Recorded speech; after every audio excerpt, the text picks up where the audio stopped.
রান্না করতে গিয়ে পুড়ে গেলেন, নাকি আজও লবণ বেশি পড়ে গেল, এসব নিয়ে আর দুশ্চিন্তা করতে হবে না। এবার আপনার ঘরের শেফ হতে যাচ্ছে এক টুকরো প্রযুক্তি। ইলন মাস্কের নতুন চমক, একটি রোবট যা পেশাদার শেফকেও হার মানাবে। এই রোবটটির নাম কালিনা। এটি মাস্কের একটি নতুন উদ্যোগ যা টেসলার অধীনে ফুড টেকনোলজি ও কৃত্রিম বুদ্ধিমত্তা নিয়ে কাজ করছে। $5000 মূল্যের এই রোবট শুধুমাত্র রান্না করে না, এটা কাটে, ভাজে, রাঁধে ও সাজায়, সবই নিখুঁতভাবে।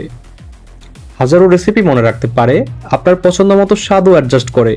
বললেই হয়, কালিনা আজকে একটা পারফেক্ট বিরিয়ানি দাও, আর আপনি আয়েশ করে বসে থাকুন। এখন আসল প্রশ্নটা হলো, কালিনা কি মানুষের চেয়ে ভালো শেফ? তাহলে কি পেশাদার শেফদের আর চাকরি থাকবে না?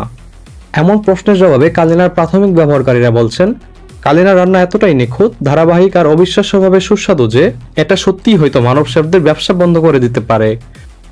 আপনি যদি চান রান্নাটা একদম আপনার পছন্দ অনুযায়ী হোক, কালিনা সেটাই করবে। কালিনা রোবটটি সাধারণ মানুষের মতো রান্নায় কোনো ধরনের ভুলও করে না। না লবণ কম, না অতিরিক্ত সেদ্ধ, না লবণ বেশি, ঝাল কম, এরকম কিছুই না। প্রতিটি ডিশ প্রতিবারই নিখুঁতভাবে প্রস্তুত করে।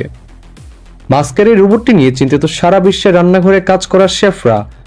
তবে কেউ কেউ বলছেন, কালিনা শেফদের জায়গা নেবে না, বরং তাদের সহকারী হিসেবে কাজ করবে। পেঁয়াজ কাটা বা সস নাড়ার মতো একঘেয়ে কাজগুলো করে দেবে, যাতে মানুষ সৃজনশীলতার উপর বেশি মনোযোগ দিতে পারে।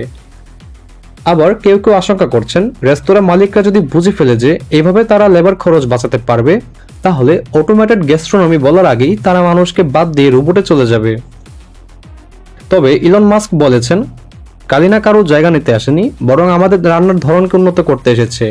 সারাদিনের কাজ শেষে ক্লান্ত হয়ে গরম চুলার সামনে না দাঁড়িয়ে মানুষ চাইলে একটা বাটনে চাপ দিয়ে রেস্টুরেন্ট মানের খাবার খেতে পারবে। আপনার পরবর্তী শেফ কি হবে একজন রোবট? কমেন্টে জানান, আপনি কি কালিনাকে আপনার কিচেনে চান?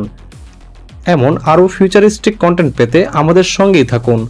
সাবস্ক্রাইব করুন দ্য রিপোর্ট.লাইভ চ্যানেলটি, লাইক, কমেন্ট ও শেয়ার করে আমাদের সঙ্গেই থাকুন।